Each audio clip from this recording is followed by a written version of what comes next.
আমরা আমাদের সে মহান মালিকের দরবারে লাখো কোটি শুকরিয়া আদায় করছি। আলহামদুলিল্লাহ। সালাম মুর্শিদ ও সর্বকালে সর্বশ্রেষ্ঠ ব্যক্তি আমাদের প্রিয় নবী সাইয়্যিদুল মুরসালিন বিশ্ব নবী মুহাম্মদুর রাসূলুল্লাহ সাল্লাল্লাহু আলাইহি ওয়াসাল্লাম সাহাবায়ে কেরামের জান্নাতের সর্বোচ্চ মর্যাদা, শাহাদাতের শাহাদাতের কবুলিয়ত আল্লাহ তাআলার কাছে কামনা করছি। আল্লাহ যেন কবুল করেন, বলে আমিন। তাদের আমরা গত সময় সন্তানের হক যা পিতা মাতা আদায় করবে সেটি নিয়ে আমরা কথা বলেছিলাম।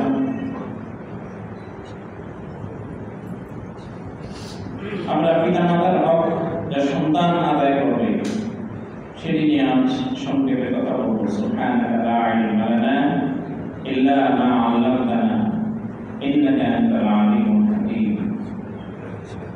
আমরা বলেছিলাম যে সন্তানের যে হক যেটা পিতামাতার উপরে বর্তায়, এটা কি সন্তান জন্মের পরে শুরু হয় না আবার আগ থেকে শুরু হয়?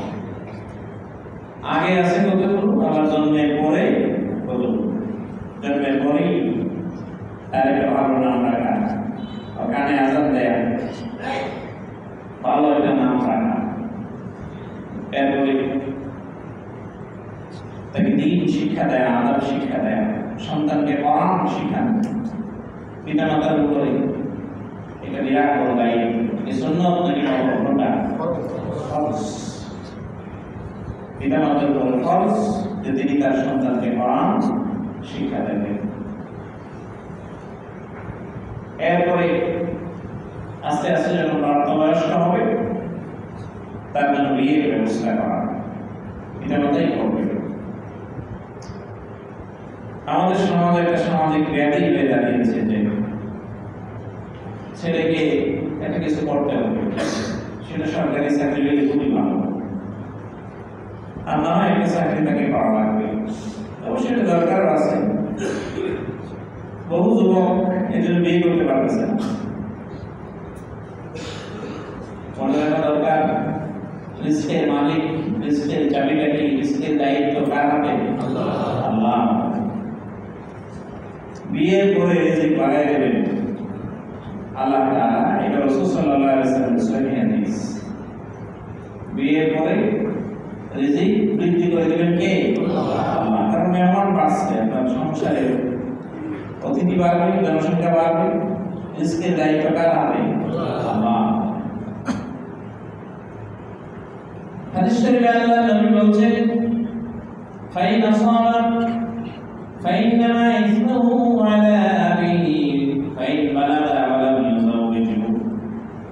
সন্তান যদি প্রাপ্ত বয়সে পৌঁছায়, বিয়ে যদি না করায়, এই সন্তান যদি কোনো অন্যায় করে ফেলে, তাহলে অন্যায় করে পিতা মাতা এটার জন্য গুনাহগার হওয়ার কথা ছিল না। যেহেতু বিয়ে করানোটা পিতা মাতার উপরে একটা দায়িত্ব, আল্লাহ রাসূল বলছেন ফাইন বালাগা ইউযাউযু, যখন তারা প্রাপ্তবয়স্ক হয়ে যায় বিয়ে করাও, বিয়ে দাও। ফাইন বালাগা ওয়ালাম ইউযাউযু, প্রাপ্তবয়স্ক হয়ে গেছে, বিয়ের বয়স হয়ে গেছে, বিয়ে দেয় নাই, বিয়ে করায় নাই।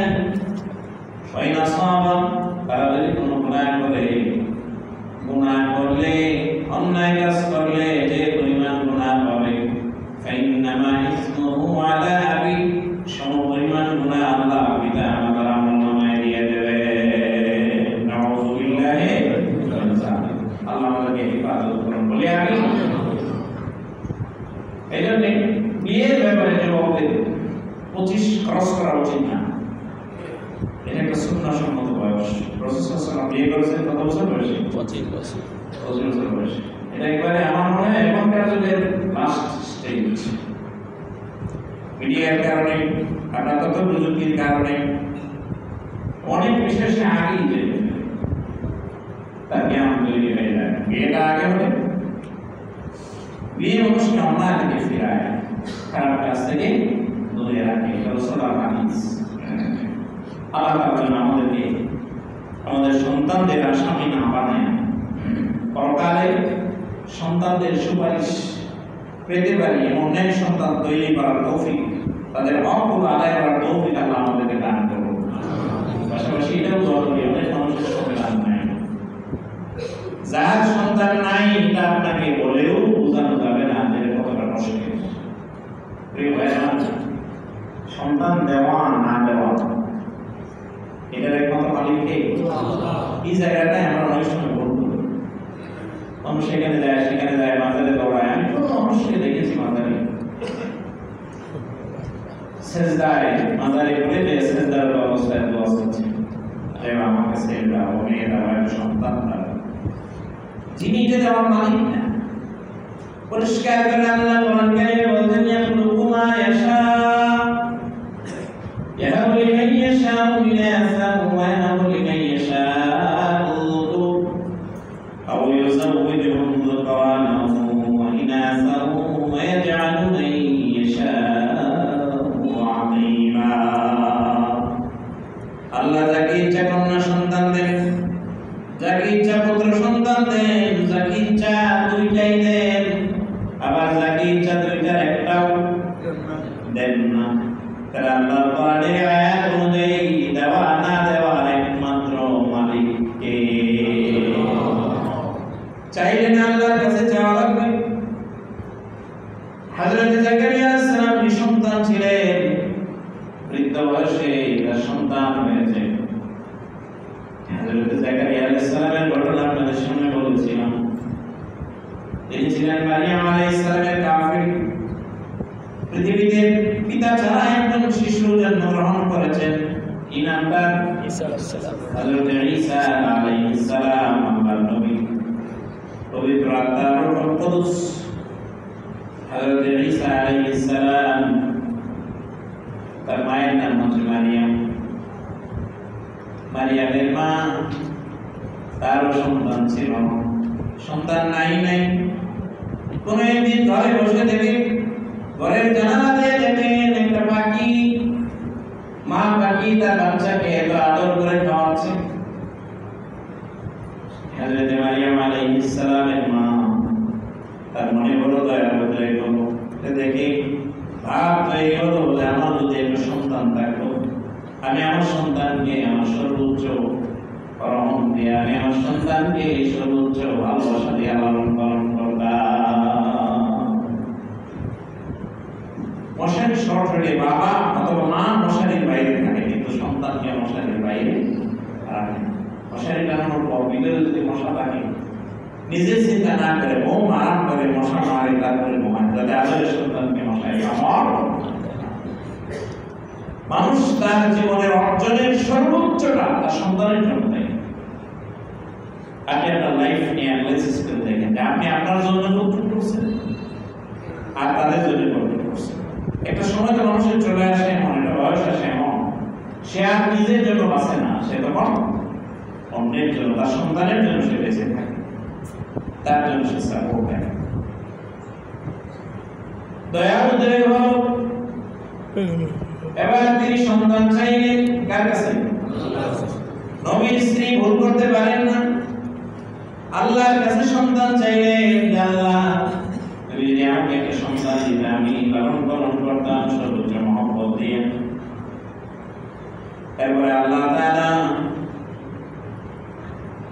তাআলার কাছে তিনি আরো চাইলেন যে আল্লাহ আমার ঘর থেকে যদি সন্তান হয়, তাহলে আমি আমার সন্তানটাকে বাইতুল মুকাদ্দাসের খাদেম বানায় দেব। সুবহানাল্লাহ। খাদেম মানে কি? যে আযান দেয় নাকি? কথা বলেন না ভাই। যে আযান দেয় খাদেম, তাকে কি বলে? মুয়াজ্জিন। যিনি নামাজ পড়ান তিনি ইমাম। তাহলে খাদেমের কাজটা কি? মসজিদ পরিষ্কার পরিচ্ছন্ন রাখা।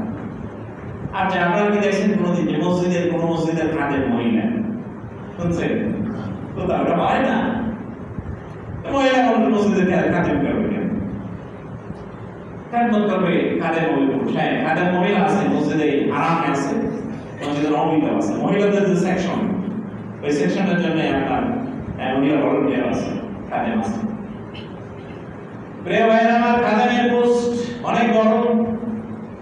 আল্লাহ তাআলা নবীদের থেকে শপথ নিয়েছেন ওয়াহিদিনা ইলা ইব্রাহিম ওয়া ইসমাঈল ওয়া ইসহাক আনতাহিরা বাইতি লিল-তাইফিনা ওয়াল আকিফিনা ওয়ার রুকা'is সুজুদ। আমি ইব্রাহিম থেকে ইসহাক থেকে ওয়াদা নিয়েছি আল্লাহ বলছেন যে আমার ঘরটাকে পরিষ্কার পরিচ্ছন্ন রাখবে। নবীদের কাজ। আরেক নবীর স্ত্রী যিনি বলছেন আমার সন্তান যদি হয় তাহলে আমি আল্লাহর ঘর, আল্লাহ তোমার ঘরের জন্য আমি কি বানিয়ে দেব? খাদেম বানিয়ে দেব।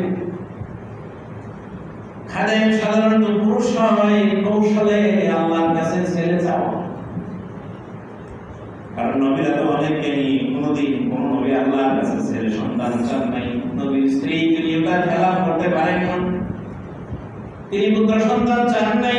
চাইলেন আল্লাহ যে আমাকে তুমি একটা সন্তান দাও, সন্তান হইলে এটারে আমি এই ঘরের খাদেম বানায় দেব, মসজিদের খাদেম বানায় দেব, মসজিদে আকসার খাদেম বানায় দেব। তার মানে পরোক্ষভাবে সন্তান চেয়েছেন, পাশাপাশি পুত্র সন্তানও চেয়েছেন। সন্তান আসলো, বড় আশায় আশান্বিত হলেন, জন্য গ্রহণ করলে বলে লালন পালনের পরে বয়স হয়ে পরে মসজিদের খাদেম বানাবেন। তিনি যখন সন্তান প্রসব করেছেন, আমি কোরআন বলে দেখেন, সূরা মারিয়াম বলে দেখেন, তিনি আশ্চর্য হয়ে বললেন ইন্নী ওয়াদাতুহা উনসা, আল্লাহ আমি এটা কি করলাম, আমি তো একটা কন্যা সন্তান প্রসব করেছি। আল্লাহ তাআলা কোরআনে বলেন আল্লাহু আ'লামু বিমা ওয়াদাআত, সেটা প্রসব করেছে এটা আল্লাহ আগের থেকেই জানে। এখন না মানুষ 4 মাস হয়ে গেলে 3 মাসের ক্লাস হয়ে গেলে একটা নিয়ে আছে, আপনার সময় আছে, কত সপ্তাহ বেড়ে যায়, এখন আলোচনা করে দেখা যায় ছেলে না। ওই সময় তো এটা উনি তো জন্মের আগ পর্যন্ত আশায় আছেন, যেহেতু চাইছেন আল্লাহর কাছে, আল্লাহ দিয়েছে মসজিদের খাদেম বানাবে, জন্মগ্রহণ করে দেখে হয়েছে কি নেই, বিপদে পড়ে গেছে। আশ্চর্য বলে যে আল্লাহ বললাম কি আমি তো পুত্র সন্তান না, কন্যা সন্তান প্রসব করছি। তিনি যা প্রসব করেছেন এখন সেটা আগের থেকে জানেন কে?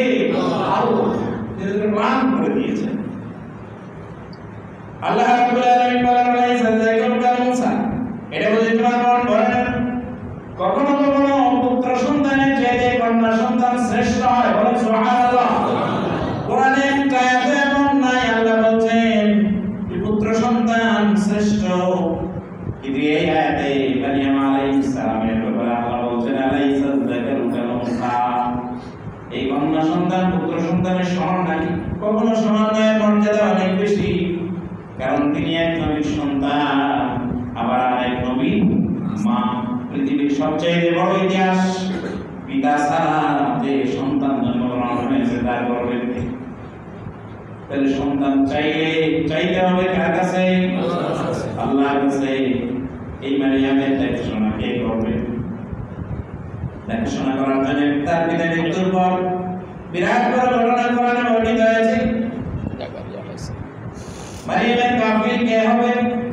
ওই দিয়ে জানানো হলো মারিয়ামের কাফির হবে তাওরাত লেখার কিতাব, কাফির তাওরাত যারা ছিল, যারা তাওরাত লিখত, তাদের নিজ নিজ কলম ফরাত নদীতে নিক্ষেপ করবে। যার কলম স্রোতের উল্টা দিকে যায় তিনি হলেন মারিয়ামের কাফির। অনেকেই তার লালন পালনের ভার নিতে চেয়েছে, কারণ সে পবিত্র কন্যা, জন্মগ্রহণ করেছে নবীর সন্তান। এটার ভিতরে নিশ্চয়ই হিকমত আছে, তার লালন পালন করে সওয়াব আছে, দেখাশোনা করে বিরাট ফজিলত পাওয়া যাবে। প্রার্থী হয়েছে বেশি, লটারি দিয়ে নির্বাচিত হয়েছে। কলম নদীতে নিক্ষেপ করার পরে কোরআনে আল্লাহ বলছেন যারটা যাবে উল্টো দিকে তিনি হবেন কাফির। হযরত জাকারিয়া আলাইহিস সালামের কলম স্রোতের উল্টা দিকে গেছে। সুবহানাল্লাহ। এটা নবীর মুজিজা। তিনি লালন পালন করতে লাগলেন। কোন একদিন মারিয়ামের ঘরে তিনি ঢুকলেন, ঢুকে যেয়ে দেখলেন অমৌসুমী ফল, যে ফলের এখন এটার মৌসুম না। যেমন এখন চাইলেও আপনি সাগর স্ট্যান্ডে কিন্তু লিচু পাবেন না, হয়তো পাওয়া যাইতেও পারে, এখন এই যুগে 12 মাসই ফল পাওয়া যায়, তারপর লিচু না পাওয়ার সম্ভাবনাটাই।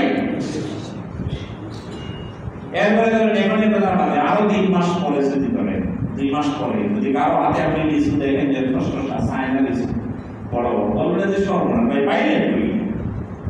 আশ্চর্য জিজ্ঞেস করে। হযরত জাকারিয়া আলাইহিস সালাম দেখলেন মৌসুমী ফল, এই ফল আশেপাশে কোথাও নাই, কোথাও হয় না, এই ফলের মৌসুম এখন নয়। হযরত জাকারিয়া আলাইহিস সালাম জিজ্ঞেস করলেন, ইয়া মারইয়াম আন্না লাকি হাযা, মারইয়াম এগুলো তুমি কোথায় পেয়েছো? মারইয়াম আলাইহিস সালাম জবাব দিয়েছেন, হুয়া মিন ইনদিল্লাহ, আল্লাহ তার পক্ষ থেকে আমার জন্য পাঠিয়েছে।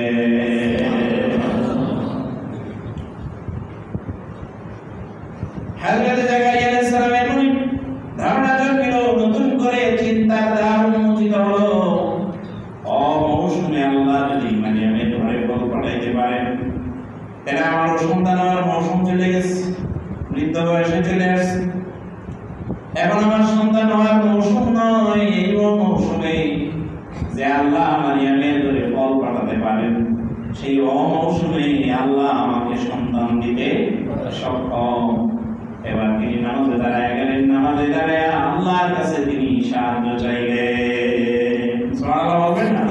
কোরআন শিক্ষা, ইয়া আইয়ুহাল্লাযীনা আমানু ইসতাঈনু বিস-সাবরি ওয়াস-সালাহ। আর আমাদের অবস্থা হয়েছে টেনশন যখন বাড়ে, পেরেশানি যখন বাড়ে, তখন নামাজের মাত্রা কমে না বাড়ে? ওটা কমে, বড় দম হয়ে যাবে। বলা বলে সময় কমে গেছে। হযরত জাকারিয়া আলাইহিস সালাম চাইলেন আল্লাহর কাছে, আল্লাহ তাআলা নামাজের ভিতরে জাকারিয়া আলাইহিস সালাম নিকট ওহী পাঠালেন, তাকে সন্তান দিবেন বলে আল্লাহ ওহী পাঠালেন, জানাই দিলেন যাও তোমাকে সন্তান দিয়ে দেব, এটাই মন্ত্রণা। এজন্য আল্লাহর কাছে চাওয়ার পাওয়ার যা যেমন, আল্লাহর কাছ থেকে পান তিনি তেমন। এটা হাদিসে বলছি, বান্দা আমাকে যেমন ধারণা করে আমি তার প্রতি তেমন। আল্লাহ যেন আমাদেরকে মজবুত ধারণা করার তৌফিক দান করেন, বলেন আমিন। প্রিয় ভাইরা, সন্তান লালন পালন করে বড় হলো, এখন সন্তান তার পিতা মাতার হক আদায় করবে।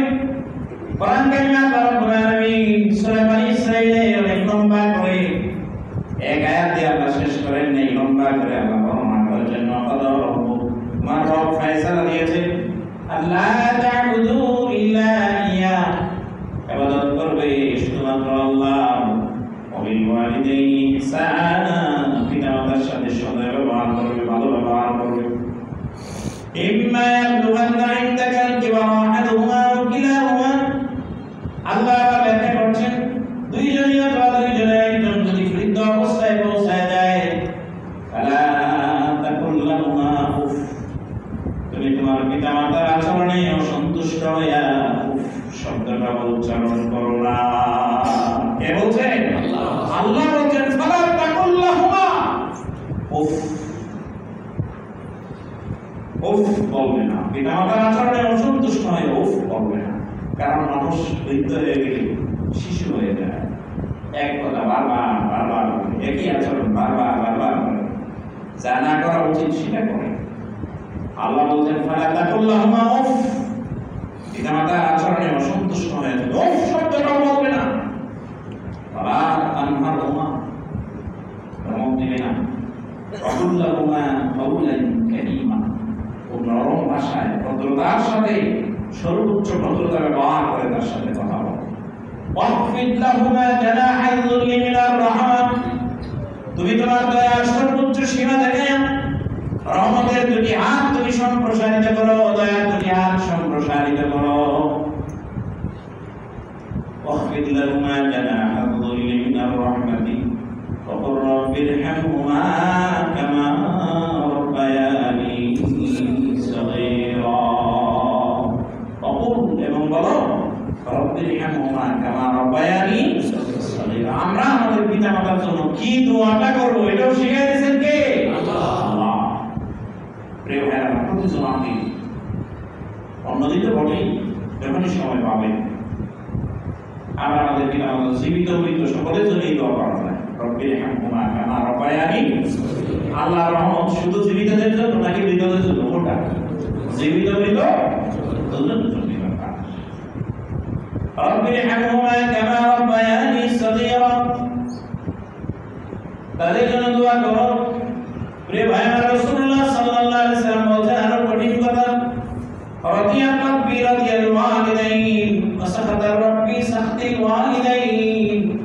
পিতামাতা যদি কারো উপরে সন্তুষ্ট থাকে, আকাশের মালিক রব তার উপরে সন্তুষ্ট হয়ে যান। পিতামাতা যদি সঙ্গত কারণে কারো উপরে অসন্তুষ্ট হয়, তাহলে আল্লাহ তার উপরে অসন্তুষ্ট হয়ে যায়। তাতে আপনার নামাজ, রোজা, হজ, যাকাত যা থাকুক, পিতামাতা যদি অসন্তুষ্ট হয়, তাহলে অসন্তুষ্ট হন কে? বুখারী বর্ণনায় কোনো কাহিনী নয়।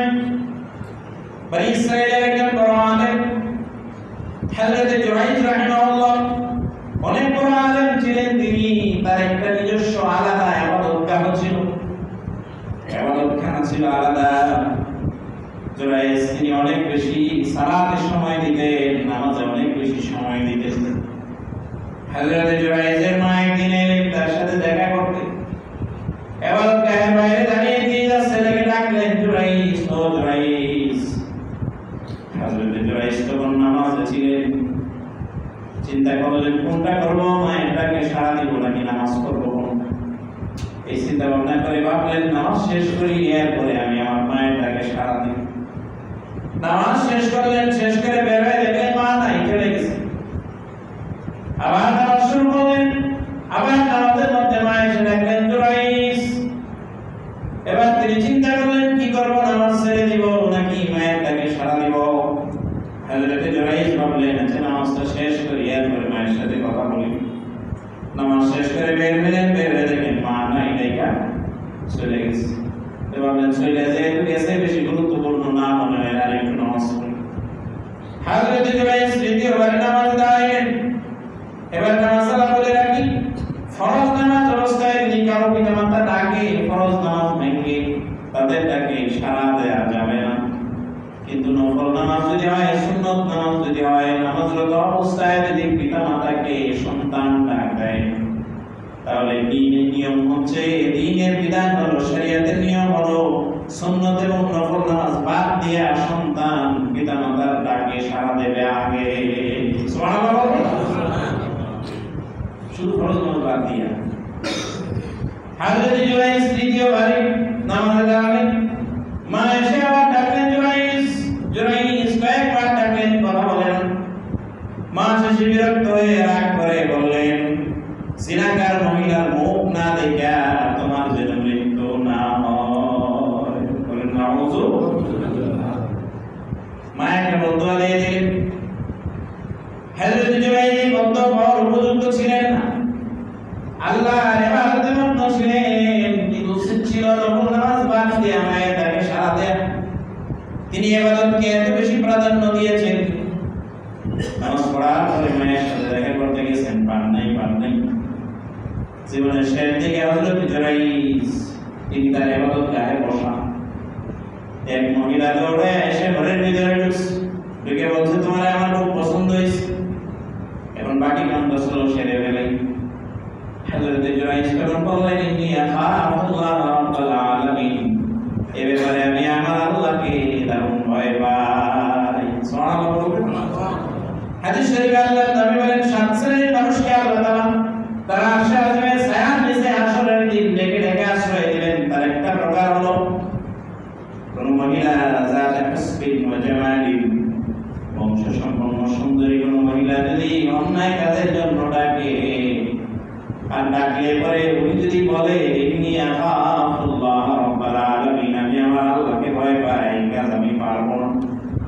মহিলা ডাকলে যদি আল্লাহর ভয় ওই কাজ ছেড়ে দেয়, আল্লাহর নবী বলেন ওই লোককে কিয়ামতের দিন আল্লাহ নিজে ডেকে তার আরশে আজিমের ছায়ার নিচে আশ্রয় দিয়ে দেবে।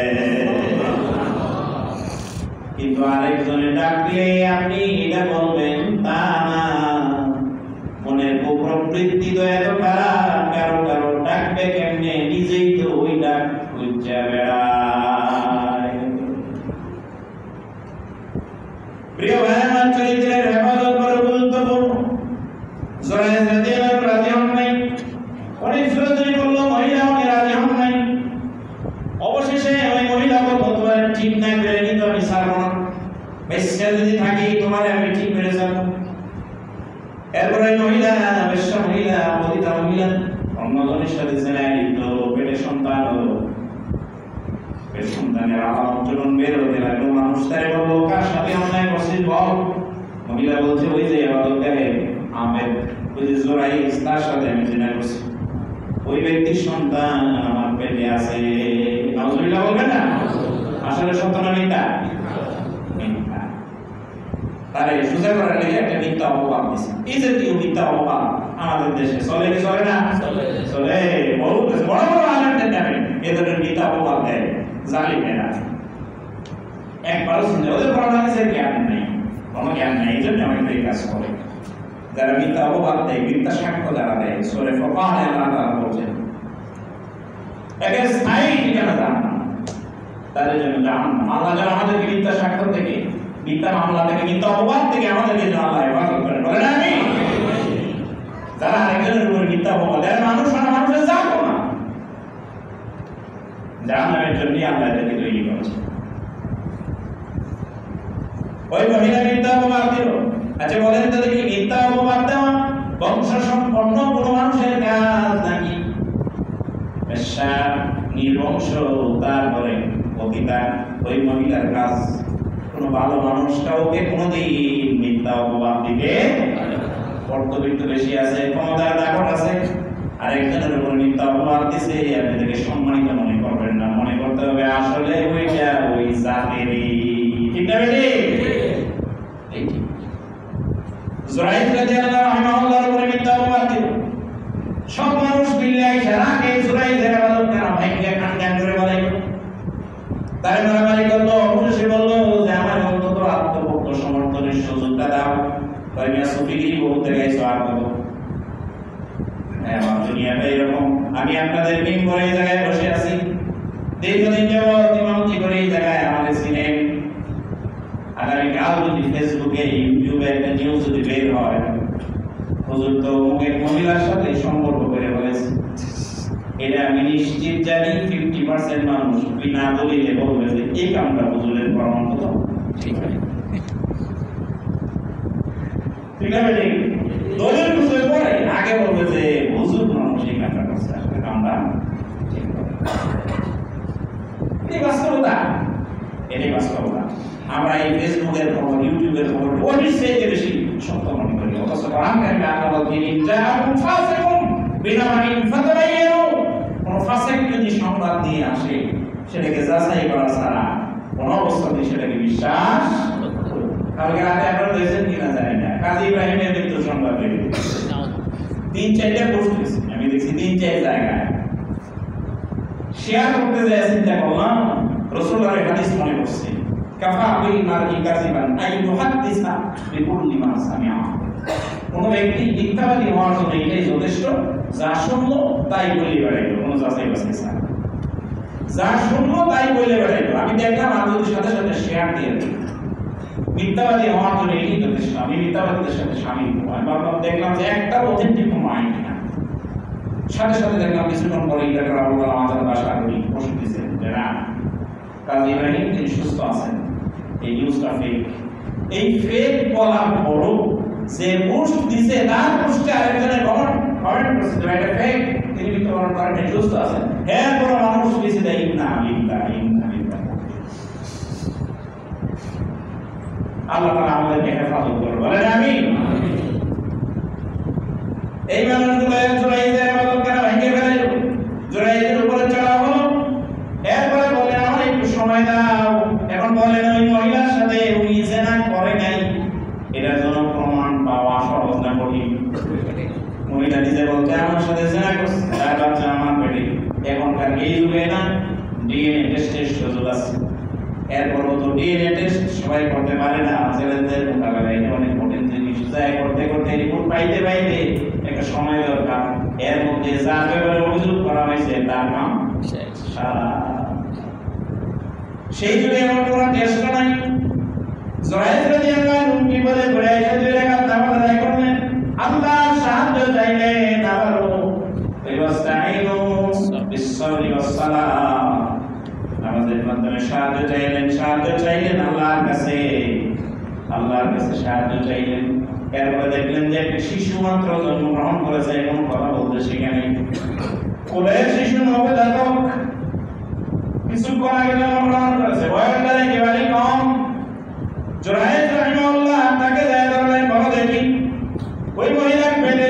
সন্তানটা কার, আমার নাকি আসলে অন্য কারো? যে সন্তান জন্মের পরে কোনো কথা বলতে শিখে নাই, কথা বলতে যে সময়ের প্রয়োজন কি বয়সেই তার হয় নাই, যারা রাদিয়াল্লাহু তিনি তাকে দেয় ধরলেন আল্লাহর পক্ষ থেকে ইলহাম পেয়ে। ধরার পরে ওইবা সন্তান বলে দিল যে না, পেটের সন্তানের বাবা জুরাইজ নয় বরং ওই রাখাল। বলেন সুবহানাল্লাহ। কিন্তু ঘটনা ঘটছে কি, মাঝখান দিয়ে বলে গেল মায়ের দেয়া বদদুয়া হযরতে জুরাইজের উপরে পড়ে গেছে, যদিও তিনি সেটা পাওয়ার উপযুক্ত ছিলেন না। এত বড় আবেগ, এরপর মায়ের বদদুয়া লেগে গেছে। ওই যে মা বলছে যে প্রতিটা মহিলা কন্যা দেখেছে তোমার মৃত্যু মুখ তো দেখছি তখন সম্মান আছে, আল্লাহ রহম করছে। ওই বাবা যদি না কইতো এর একেবারে কি করে দিত, ফিনিশ করে দিত। এরপরে মানুষ বুঝতে পারতো যে না বলেছে সরি, আমরা তোমার ইবাদত গাইলাম, একবারে সোনার রূপা দিয়ে বান্ধাই দেবো। বলছে আমার দরকার নাই, আগে যারা বলছে ওইটা বিয়ে হবে। ভাইরা ভাই জন্য বলেও মায়ের বদদুয়া নেবেন না, বদদুয়া যেতে না পারেন পিতা। আমরা শুধু শুনছি মা হচ্ছে জান্নাতের দরজা, মায়ের পায়ের নিচে জান্নাত। পিতার ব্যাপারে বলা হয়েছে জান্নাতের সবচেয়ে মাঝখানের দরজা হচ্ছে পিতা। রাসূলুল্লাহ সাল্লাল্লাহু আলাইহি ওয়াসাল্লাম বলেছেন লিল জান্নাতি আবওয়াবান, জান্নাতের জন্য দুইটা দরজা, তার একটা নাম হচ্ছে পিতা আর একটা নাম হচ্ছে মাতা। এখন তুমি জান্নাতের কোন দরজার সাথে কি ব্যবহার করবা এটা তুমি নিজেই সিদ্ধান্ত নাও। এজন্য পিতা মাতার হক যথাযথভাবে আদায় করার দরকার আছে না নাই? সুন্নত না নফল? ফরজ। প্রিয় ভাইরা, আপনি অনেক টাকা ইনকাম করেন, বাবা শুধু টাকা চায়, মায়ের টাকা চায়। অনেক সময় এরকম হয় অন্য সন্তানের ইনকাম বেশি ওর কাছে চায় না, আপনার কম আপনার কাছে চায়। আপনি মনে করবেন আপনি সৌভাগ্যবান।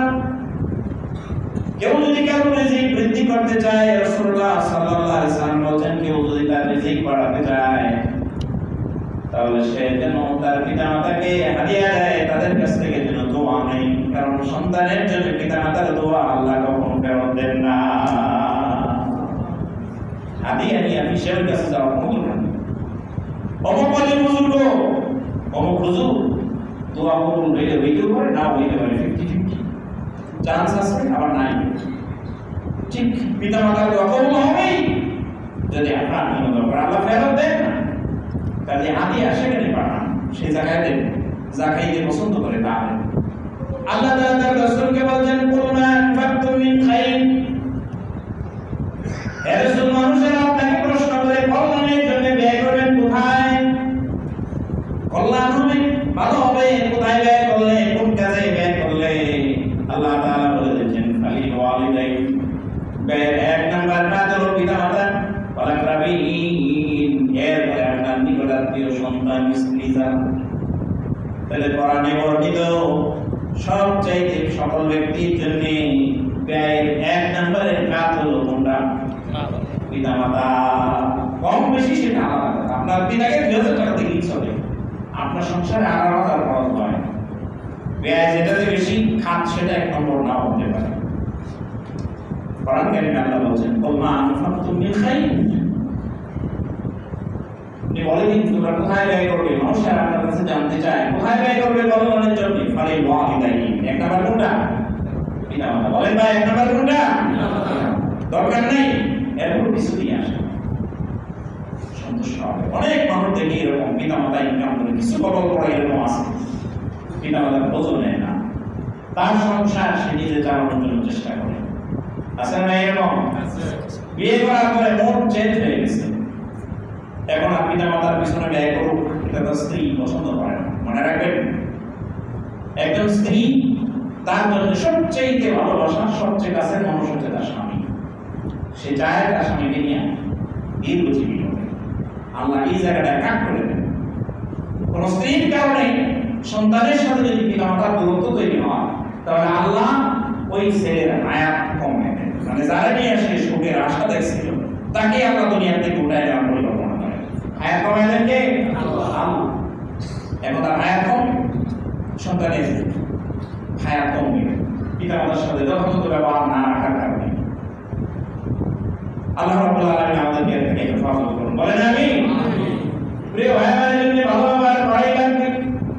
রাসূল কারীম সাল্লাল্লাহু আলাইহি ওয়াসাল্লাম পরিষ্কার করে বলেন, লা তাদখুলুল জান্নাতা আক, পিতামাতার অবাধ্য কোন সন্তান হাজার রাকাত নফল নামাজ আছে, তাহাজ্জুদ মিস নাই, ফরজ নামাজ পড়ে, সুন্নাত পড়ে, নফল পড়ে, হজ করছে, কয়েকবার যাকাত দেয়, কোটি কোটি টাকা আল্লাহর রাস্তায় খরচ করে, একেবারে আমেদের নাম্বারে 100% একেবারে পড়লে আল্লাহ জান্নাত পাবে, উনি আশা করে আছে জান্নাতে যাবে। পিতামাতার সাথে দুর্ব্যবহার, পিতামাতা তার উপরে অসন্তুষ্ট, রাসূলুল্লাহ বলেন, লা তাদখুলুল জান্নাতা, পিতামাতার অবাধ্য সন্তান আল্লাহর জান্নাতে প্রবেশ করবে না, আল্লাহ তার জন্য জান্নাতকে হারাম করে দিয়েছে। জান্নাত তৈরি করেছেন তিনি, দেওয়া না দেওয়ার মালিকানাও তার কাছে। প্রিয় ভাই, এজন্য আমরা আমাদের পিতামাতার সাথে সর্বোচ্চ ভালো ব্যবহার করবো, পারবো না ইনশাআল্লাহ। কখনো মিসিং হয়ে যায়, কৌশলে আপনি ক্ষমা চেয়ে দিবেন। পিতামাতা এটা বিরাট রহমের সাগর, দয়ার সাগর।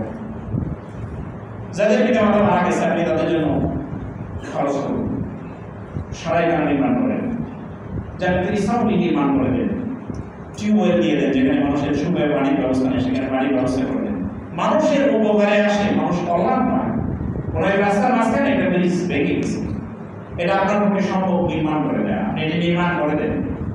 রাষ্ট্র মেরামত করছে না, তারা কিন্তু আসলে দিন আল্লাহর কাছে দায়ী থাকবে। আপনি যদি করে দেন যে আমি আমার পিতামাতা সাহাবের নিয়ে তারা যেন ভালো থাকে, জন্য করে দিলাম। যত মানুষ সেটার উপর দিয়ে হাঁটবে, সাহাব দেবেন কে?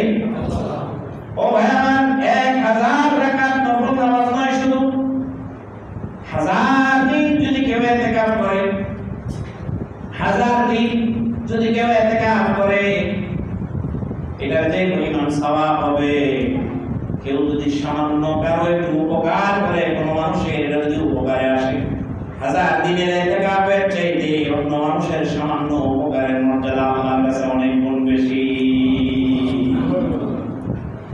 মানুষ কল্যাণ পায়, মানুষ উপকার পায়, এমন ব্যবস্থা আপনি আপনার পিতামাতার নিয়তে করে দেন, প্রযোজনা তৈরি করে দেন, মানুষের জন্য ব্যবস্থা করে দেন, যা মানুষের জন্য কল্যাণে আসে। আপনি চিন্তা করে দেখেন এরকম কোনটা করা নাই।